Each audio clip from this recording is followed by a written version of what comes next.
Hello, my name is Chris Burke, and today I'm going to be talking about some key takeaways from an interview that I conducted with Greg Ardito. Greg Ardito has been a leader in youth ministry for over 35 years. The interview questions are taken from Cowsers and Posner's online resource, The Student Leadership Challenge.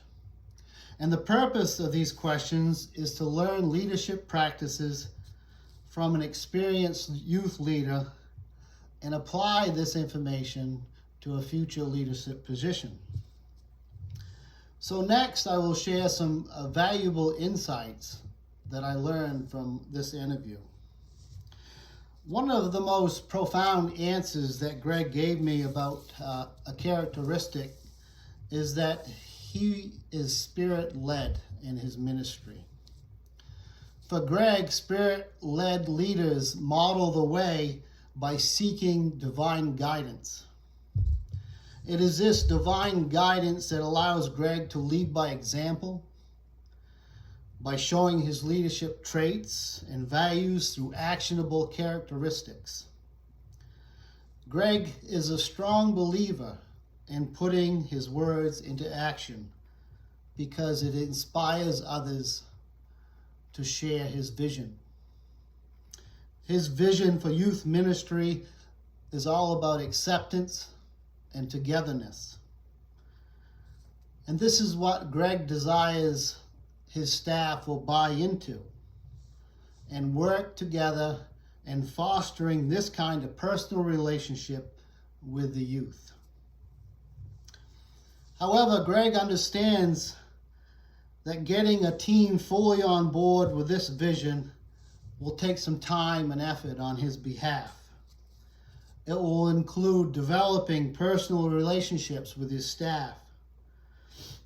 It will include listening to their ideas and understanding their gifts and talents that will contribute to this vision.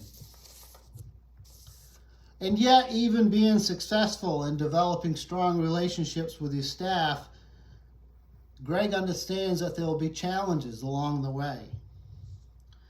His pragmatic leadership approach allows him to challenge the process by, again, being aware of the Spirit, by slowing down, by taking baby steps, and recognizing when someone else would be a better fit in a particular role. The goal here is to make changes that will work better in achieving a shared vision that he and his staff are working towards. And this will require cooperative behavior on behalf of his staff for the team's overall success. And the team's success is highly dependent on the leader's ability to enable others to act. Greg stated that he was a big believer in delegating because in 1 Corinthians, Paul stated that all Christians are parts of the body of Christ. God calls all of us to use our gifts for the purposes of winning others over to Christ.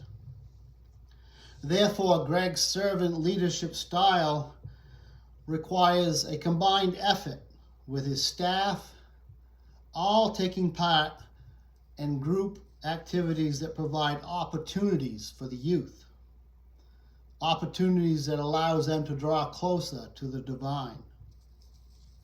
And so mutual trust is an important aspect in accomplishing this while being open to critique and new ideas. For Greg, some of the most effective leaders are young adults who have come up in the youth program because they are fresh in experiencing firsthand the needs of others who do not have a voice. And so Greg's core values stem from this deep desire to help the oppressed feel accepted and part of a community. He values togetherness, teamwork, relationships, leading by example, openness, and redemption. Within these core values, Greg has many success stories of people finding a community where they are accepted as who they are. One story that Greg shared that really encouraged my heart was about a boy in a wheelchair. This boy came to one of the youth retreats with trust issues because of past broken relationships in which people really didn't understand his disabilities.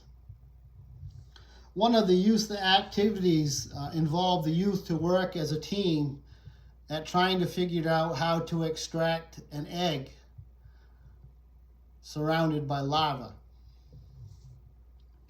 The team's focus was on togetherness, so they hatched a plan to use the boy's wheelchair to heist the egg up.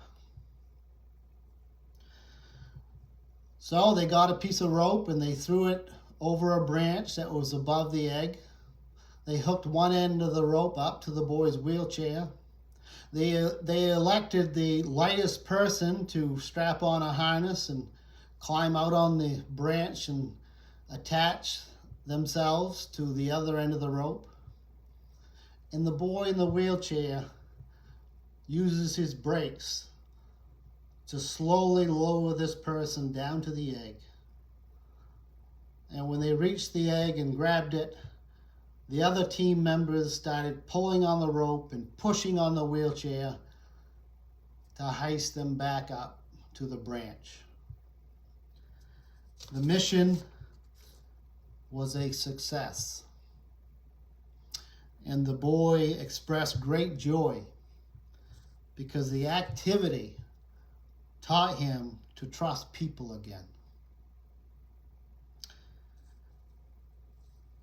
It is stories like this that make servant leadership a rewarding and fulfilling job.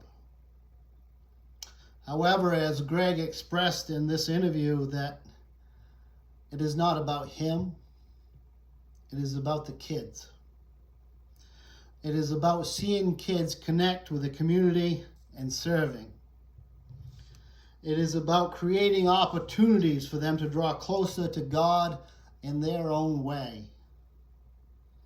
He and his staff are only instruments God uses to reach those who feel unworthy.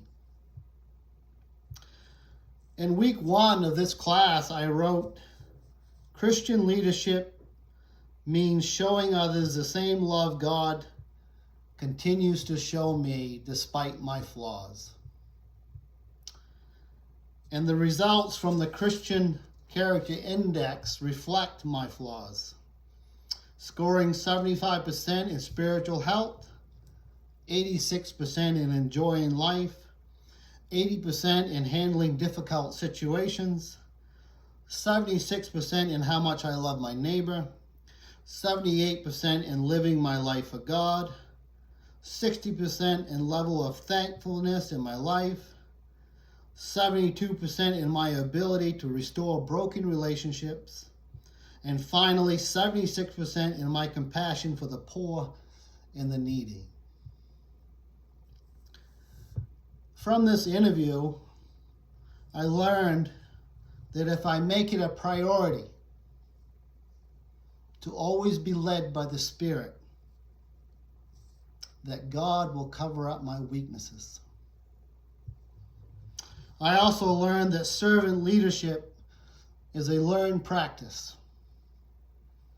A learned practice that comes from experience, learning from your mistakes, and learning from people like Greg who have had past experiences in servant leadership. May the journey forward be about endless learning and becoming the best servant leader possible. God bless.